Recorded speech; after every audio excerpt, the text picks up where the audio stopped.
The lights inside the Royal Albert Hall dimmed slowly, like a held breath shared by thousands of souls. In the shadows, a single spotlight cut through the haze, revealing a silhouette so familiar it sent a ripple through the crowd before a single note was played. In that moment, no one realized they were about to witness an event that would silence skeptics, challenge legends, and rewrite what they thought they knew about Michael Jackson. The air trembled with anticipation. Somewhere in the audience, a rock guitar god sat with his arms crossed, skeptical eyes fixed on the stage. He had once said the words out loud, words that echoed through the music world like a quiet provocation: Michael Jackson uses studio magic. Tonight, fate would answer that claim in the most unexpected way. Before we continue, don't forget to subscribe and turn on the notification bell, so you never miss another untold story. Royal Albert Hall has always been more than a venue. Its walls have absorbed centuries of sound, applause, doubt, and awe. Legends have stood on that stage and felt both exposed and immortal at the same time. On this particular night, the hall was filled with an unusual mix of energy: fans of pop, devotees of rock, critics, musicians, insiders, and skeptics, all sharing the same red velvet space. They had come for a performance, yes, but also for an unspoken test. For years, whispers had followed Michael Jackson like a shadow. Critics admired his records but questioned his raw, unfiltered ability. Some claimed his voice was a miracle of engineering, a product of studio layering, pitch correction, and endless takes.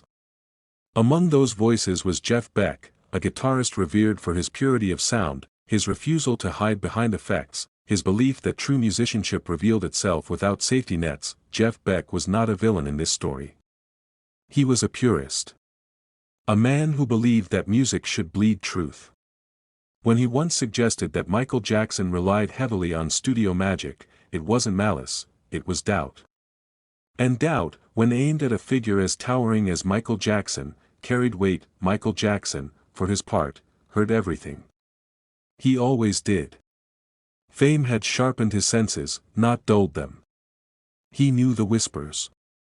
He knew the raised eyebrows, the subtle smirks from musicians who believed pop was all glitter and no grit. But Michael Jackson had never been driven by revenge. He was driven by something deeper, the need to be understood not as an icon, but as an artist. The invitation to Royal Albert Hall came quietly. No dramatic announcement. No press conference. Just a performance scheduled, a collaboration hinted at, and a promise that this would not be an ordinary night. Behind the scenes, Michael Jackson insisted on something radical: no studio tricks, no vocal safety nets, no hiding places. Just a microphone, a band, and the truth. As the crowd settled, Jeff Beck took his seat among them, not backstage, not above the audience, but right there in the open. He wanted to see. He wanted to hear. He wanted proof. The first notes arrived softly. A stripped-down arrangement, unfamiliar in its vulnerability. Michael Jackson stepped into the light, not dancing, not posing, just standing. The silence in the hall was heavy, almost uncomfortable. When he sang the first line, it was unadorned, fragile, human. Something shifted. This was not the Michael Jackson of music videos and pyrotechnics. This was a man breathing between phrases, adjusting his stance, feeling the room. His voice carried imperfections, tiny cracks that made it real. And yet, it soared. It filled the hall without effort, without force, like something ancient and honest. Jeff Beck leaned forward. As the song unfolded, Michael Jackson did something unexpected. He stepped closer to the edge of the stage, locking eyes with the audience, with the skeptics, with the musicians who thought they knew better. Each note was placed with intention. Each silence spoke as loudly as the sound. The second song pushed further. The band stripped back even more. No distractions. Just rhythm, breath, and soul. Michael Jackson used his voice like an instrument shaped by years of discipline. He bent notes, stretched time, and played with dynamics in ways that no machine could replicate. The audience felt it before they understood it. Goosebumps. Tight throats. A strange mix of disbelief and awe. Jeff Beck's expression changed, not dramatically, but subtly. The crossed arms loosened. The skepticism softened into focus. This was not studio magic. This was control. This was mastery. Midway through the performance, Michael Jackson addressed the crowd. His voice off mic, quiet, almost shy. He spoke about music, about listening, about how sound connects people beyond genres. He did not mention criticism. He did not defend himself. He simply smiled and said, "This is how I hear it." Then came the moment no one expected. Michael Jackson invited Jeff Beck on stage. A murmur swept through the hall. This was not planned, at least not publicly. Jeff Beck hesitated. For a brief second, history hung in the balance. Then he stood, guitar in hand, and walked toward the stage. Two worlds met under the lights. What followed was not competition, but conversation. Jeff Beck's guitar spoke in sharp, expressive phrases. Michael Jackson responded with vocal lines that danced around the notes, echoing, challenging, embracing. There was no hierarchy, no ego. Just music, alive and unfiltered. The hall erupted, not in screams, but in something deeper. Recognition. In that moment, the narrative collapsed. The idea that Michael Jackson was merely a studio creation dissolved in real time. Here he was, adapting, improvising, listening. His voice matched the guitar's emotion note for note, breath for breath. Jeff Beck smiled. Later, he would say very little publicly. But those who were close to him noticed the shift. The skepticism was gone, replaced by respect. The kind of respect musicians reserve for those who have nothing left to prove. When the final note faded, the applause did not come immediately. There was a pause, a sacred second where no one wanted to break the spell. Then the hall exploded. People stood. Some cried. Some laughed in disbelief. Michael Jackson bowed, not as a king, but as a craftsman. That night at Royal Albert Hall became legend not because of scandal or spectacle, but because of truth. It reminded the world that Michael Jackson was not just a performer shaped by technology, but an artist forged by discipline, sensitivity, and an almost painful dedication to sound. The story traveled fast. Musicians whispered about it in studios. Critics revised old opinions. Fans felt validated, not because Michael Jackson had won, but because he had revealed himself. In the end, this was never about Jeff Beck being wrong. It was about Michael Jackson being real, and perhaps that is why the moment still resonates. In an industry obsessed with illusion, Michael Jackson stepped into the light and let the world hear him breathe. The applause inside Royal Albert Hall eventually faded, but what lingered was heavier than sound. It was the kind of silence that follows revelation, the kind that makes people question what they thought they knew. Michael Jackson remained on stage for a moment longer, head bowed, eyes closed, as if listening to something only he could hear. Jeff Beck stood beside him, guitar resting against his leg, no longer the skeptic, but a witness. That night did not end when the lights went up. Backstage, the atmosphere was strangely calm. No champagne sprays, no victory speeches. Michael Jackson sat quietly, sipping water, his hands still trembling slightly, not from fear, but from release. Performing without the armor of production had always demanded more from him. It stripped him bare. And yet, it was exactly where he felt most alive. Jeff Beck approached him slowly. Those who were there would later describe the moment as understated, almost awkward in its sincerity. Beck extended his hand, then thought better of it and pulled Michael Jackson into a brief, firm embrace. No words were needed, but a few were spoken anyway. "I didn't know," Beck said quietly. Michael Jackson smiled. "Most people don't." That exchange never made headlines. There was no press release, no official quote splashed across magazines. And yet, within weeks, the music world began to shift. Studio engineers, session musicians, and producers started telling stories they had never felt the need to tell before. They spoke of Michael Jackson's relentless standards, of vocal takes recorded late into the night, of him demanding the lights be turned off so he could sing in complete darkness, chasing a feeling rather than perfection. Slowly, the myth of studio magic began to crack. Outside, rumors were already spreading through the crowd. Some said a child had almost been hurt. Others said Michael Jackson had stopped the show completely. By morning, radio hosts would argue over what really happened. Tabloids would exaggerate. But no headline could capture the stillness of that moment, the silence of 75,000 people witnessing kindness overpower fear. For Michael Jackson, this was not an isolated incident. Those close to him would later say that moments like this stayed with him longer than applause ever did. He often spoke about childhood, about losing his own too early, about the pressure that followed him everywhere. When he saw Danny on that stage, he didn't see a threat. He saw himself. The Bad World Tour continued, city after city, night after night.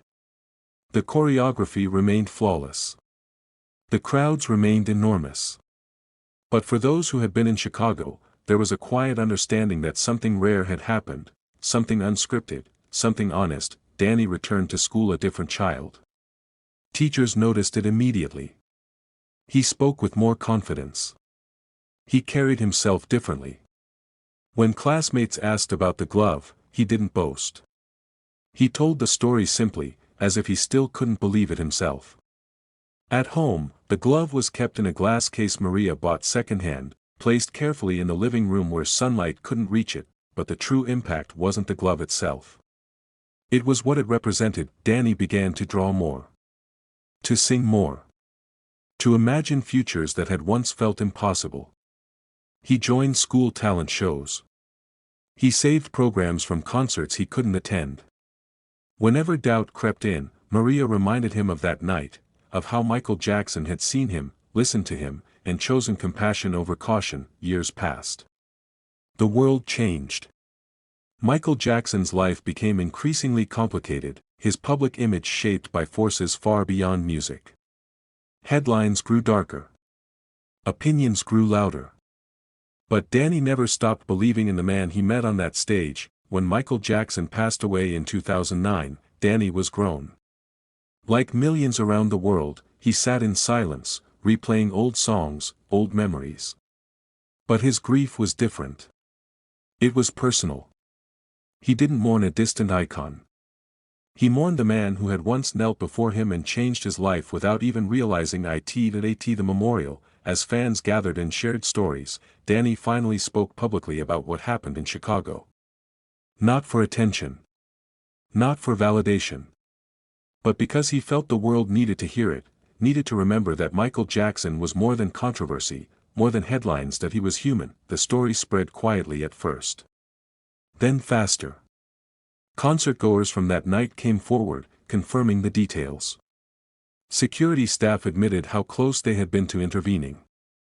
Musicians spoke about how rare it was for any artist, let alone one of Michael Jackson's stature, to stop a show like that, and suddenly, that moment became part of history, not because it was dramatic, but because it was gentle. In the end, what stopped the show wasn't chaos or danger. It was empathy. It was a choice. It was Michael Jackson understanding that sometimes the most powerful thing you can give an audience isn't another song, but a reminder of humanity. That night at Chicago Stadium remains frozen in time. A child reaching out. A legend kneeling down. A stadium holding its breath, and a simple truth echoing louder than any applause. When the music stops, what remains is who we are. Years after that night, the story of Chicago Stadium refused to fade. It lingered in fragments, whispers traded between longtime fans, blurry VHS recordings passed hand to hand, a few seconds of audio where the music cuts and the crowd gasps. But what no recording could ever capture was the feeling, the collective understanding that something sacred had unfolded in real time. For those who followed Michael Jackson closely, the moment fit into a much larger pattern. Again and again, throughout his life, he revealed a sensitivity that rarely made headlines. He donated quietly, visited children's hospitals without cameras, and wrote notes by hand to fans he would never meet again. Yet the Chicago moment stood apart because it happened in front of 75,000 people, at the peak of his power, when everything told him not to stop. Behind the scenes, the tour management was shaken. Meetings were held. Security protocols were reviewed. Some executives were furious. They spoke of risk, liability, what could have gone wrong. But Michael Jackson listened without speaking. When the room finally fell silent, he said only one thing: "I would do it again." That sentence ended the discussion. From that point on, the Chicago incident became an unspoken reference point within the tour. Crew members would mention it quietly when talking about crowd control. Dancers remembered the way the energy shifted afterward, how Michael Jackson performed with an almost serene intensity for the rest of the night, as if unburdened by something invisible. For Danny, life continued in ordinary ways.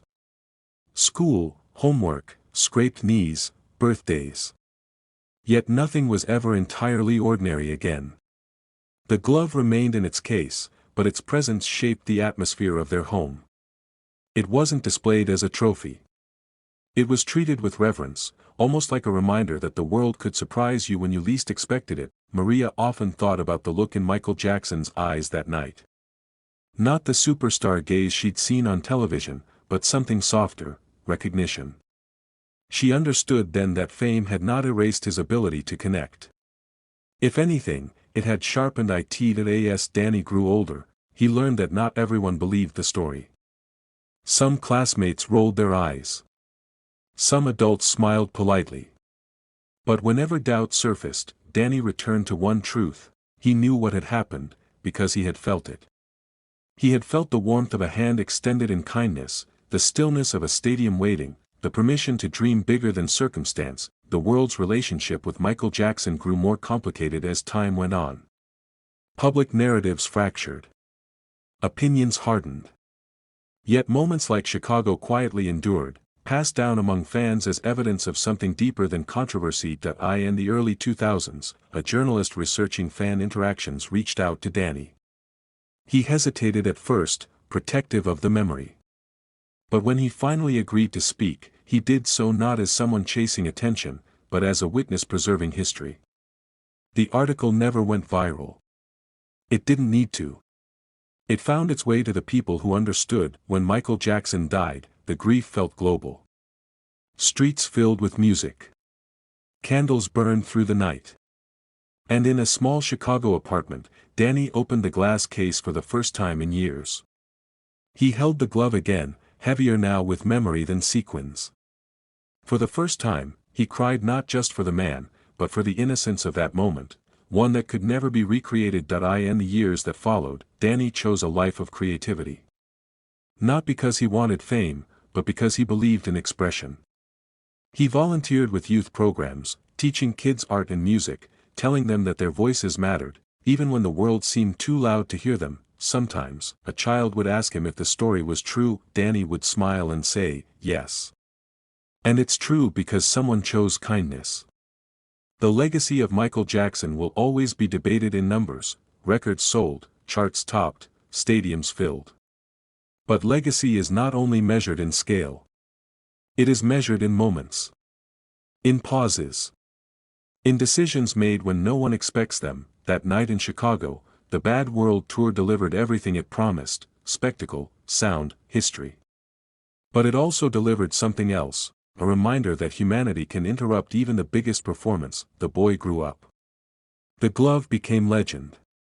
And Michael Jackson, for a single unforgettable moment, showed the world that the greatest power is knowing when to stop the music. As the years stretched on, the Chicago Stadium moment quietly transformed from a personal memory into something closer to folklore. It wasn't archived in official tour documentaries. It wasn't replayed endlessly on television. Yet among those who understood Michael Jackson, it became a kind of compass point, a story fans returned to when they tried to explain why his connection to people felt different, deeper, almost unguarded. Inside the industry, veteran crew members would sometimes reference the Chicago pause. It became shorthand for the unpredictable humanity of Michael Jackson. No matter how tight the choreography, no matter how complex the production, there was always space, however small, for compassion. It was a risk few artists would ever take, especially at that scale. What made the moment extraordinary wasn't only that Michael Jackson stopped the show. It was that he did so instinctively. There was no calculation, no hesitation. The boy ran. The guards moved. And Michael Jackson chose empathy before fear could speak louder. psychologists and biographers would later analyze moments like this, pointing to his complicated relationship with childhood, fame, and vulnerability. Some said he saw himself in Danny. Others said he was protecting something he felt the world had taken from him too soon. But perhaps the simplest explanation was the truest. Michael Jackson recognized a child's wonder, and he refused to crush it. For Maria Rodriguez, life remained difficult. Bills didn't disappear. Work stayed demanding. But that night gave her something she hadn't felt in a long time: hope that the world could be gentle. Whenever Danny struggled, whenever self-doubt crept in, she reminded him that kindness had once reached across an impossible distance. Chicago itself seemed to remember. Years later, longtime residents would claim they were there, even if they weren't. The story became part of the city's oral history, woven into conversations about legendary concerts and unforgettable nights. People spoke of how the stadium went silent, how they felt chills, how strangers cried together. Silence, after all, was the loudest sound that night. That in academic circles, scholars studying celebrity culture cited the incident as a rare rupture in the performer-audience barrier. Michael Jackson wasn't just an entertainer controlling a crowd, he was a human responding to another human. In that instant, power flowed downward instead of outward. As social media emerged and fan communities migrated online, the story found new life. Younger generations discovered it not through grainy footage, but through words, long posts, comments, threads filled with disbelief and emotion. Many asked the same question: would any artist today do this? The answers were complicated. Danny, now an adult, stayed mostly out of the spotlight. He understood how easily stories could be twisted. When he did speak, it was measured, careful, always centered on gratitude rather than spectacle. He never sold the glove. Never monetized the moment. For him, its value was beyond currency. Occasionally, he would take the glove out for workshops with children, not as a relic, but as a lesson. He'd tell them it wasn't magic. It was a reminder. A reminder that creativity matters. That courage matters. That reaching out, sometimes literally, can change a life. Meanwhile, Michael Jackson's image continued to evolve in the public consciousness. The debates grew louder. The narratives more polarized. Yet stories like Chicago refused to disappear, because they complicated the conversation. They insisted on nuance in a world that preferred absolutes. In private letters found years later, Michael Jackson wrote about moments when he felt truly connected to audiences. He rarely mentioned applause. Instead, he spoke about eyes meeting, about energy shifting, about knowing when to slow down. Though Chicago wasn't named explicitly, those who knew the story recognized its imprint between the lines. What stopped the show that night wasn't disruption, it was recognition that music is not just performance, but communication. Recognition that even legends are responsible for the impact of their choices. Recognition that sometimes, stopping is more powerful than continuing. As decades pass, history often compresses lives into highlights and controversies. But certain moments resist compression. They expand instead, growing richer with retelling, deeper with reflection. The Chicago Stadium pause remains one of those moments. A child crossed a boundary. A superstar erased one. And in the space between them, something timeless emerged. Not perfection. Not spectacle. But connection. Time has a strange way of reshaping memory. What once felt immediate and fragile slowly hardens into something permanent, almost monumental. Yet the Chicago Stadium moment never lost its softness. Even as the years stretched into decades, it remained tender, like a quiet scene preserved inside a louder history. For many fans, the Bad World Tour symbolized the peak of Michael Jackson's power. The staging was massive, the choreography razor-sharp, the sound engineered to overwhelm the senses. It was designed to prove that pop music could rival cinema, that a concert could feel like a living myth. But in Chicago, the myth cracked open, and what spilled out was something far more human. Long after the tour ended, members of the production crew would occasionally reunite. They spoke about cities, mishaps, triumphs. And inevitably, someone would bring up that night. Not as a problem. Not as a mistake. But as a reminder of who Michael Jackson was when the machinery of fame fell silent. One lighting technician recalled how his hands froze on the control board when the music stopped. "I thought something terrible had happened," he said. "But then I saw him kneel. And I knew, whatever this was, it mattered." A backup dancer later admitted that the pause nearly broke their emotional composure. Years of training taught them never to deviate, never to hesitate. Yet watching Michael Jackson choose stillness over spectacle rewired their understanding of performance. "He taught us that control isn't about domination," the dancer said. "It's about awareness." For Danny, awareness came gradually. Childhood has a way of protecting itself, turning overwhelming experiences into simple truths. To him, the moment was never about fame. It was about being seen. As he grew into adolescence, he began to understand how rare that was, how easily the night could have ended differently. He imagined alternate outcomes sometimes. Security tackling him. The crowd booing. Michael Jackson never noticing. Those imagined versions felt cold, distant. They reminded him how thin the line is between trauma and transformation. Instead, he had been given a story that carried him forward. Teachers noticed how Danny gravitated toward kids who felt invisible. He defended classmates who were teased. He volunteered to help younger students. When asked why, he struggled to articulate it. He just knew what it felt like to be noticed in a moment of vulnerability, and he wanted others to feel that too. The glove remained untouched for long periods, almost forgotten in its case. But whenever Danny faced a crossroads, whether to speak up, whether to take a risk, he remembered the weight of it in his hands. Not the physical weight. The emotional one. As media cycles accelerated, the world grew louder, harsher. Celebrity culture became more transactional, more guarded. Barriers thickened. Stages grew higher.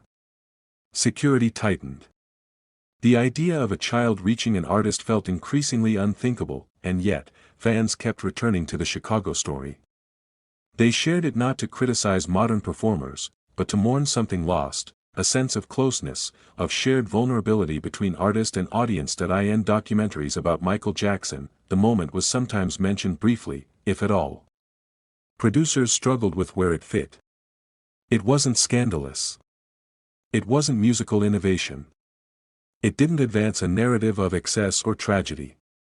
It simply existed, a quiet contradiction to the image of untouchable stardom, but those contradictions were precisely what defined Michael Jackson. He lived at extremes.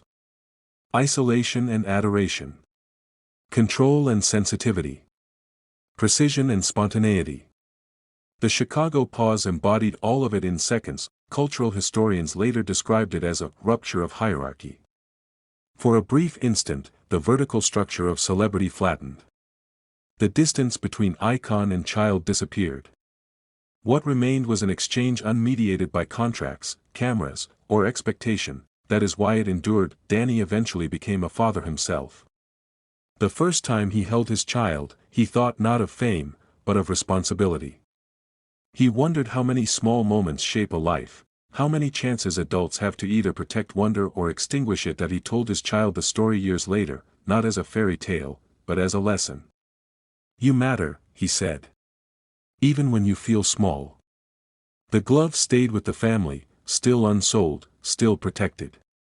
Museums had reached out. Collectors had offered sums that could have changed everything. Danny declined them all. To him, the glove wasn't history. It was memory. And memory, he believed, deserved privacy. The world continues to debate Michael Jackson. It always will. Art that powerful leaves complicated echoes. But moments like Chicago insist on being included in the conversation. They demand complexity. They refuse erasure. Because history is not only written in albums and headlines. It is written in pauses. In choices made under pressure. In hands extended when they could have been withdrawn. On that night in 1987, the Bad World Tour delivered a flawless performance. But perfection wasn't what people remembered most. They remembered the silence. They remembered the kneeling figure. They remembered a boy holding a glove and realizing, perhaps for the first time, that the world could stop for him, and somewhere in that silence, Michael Jackson reminded everyone watching, fans, crew, critics, and history itself, that the greatest legacy an artist can leave is not how loudly they were applauded, but how deeply they connected when the music stopped. As the decades move forward, the Chicago Stadium moment settles into a quieter place in cultural memory, no longer shouted, but gently held. It becomes the kind of story people return to when they are tired of noise, when they want to remember why music once felt sacred. In a world saturated with spectacle, that brief pause feels almost revolutionary. For fans who were there, the memory never fades. They still describe the way the air changed, how the screams dissolved into a hush so complete it felt unreal. Some say they remember the sound of their own breathing. Others remember the weight in their chest, the sense that something fragile was unfolding and could break at any second. No lighting cue or camera angle could recreate that feeling. It belonged only to those present, stitched into their lives forever. What makes the moment endure is not its drama, but its restraint. Michael Jackson did not turn it into a speech. He did not use it to elevate himself. He simply responded, instinctively, to a child reaching out. That restraint gave the moment dignity, and dignity is what allowed it to age so gracefully. In later years, as conversations around celebrity grew more cynical, the Chicago story stood as quiet resistance. It reminded people that fame does not automatically erase empathy, that power does not have to harden the heart.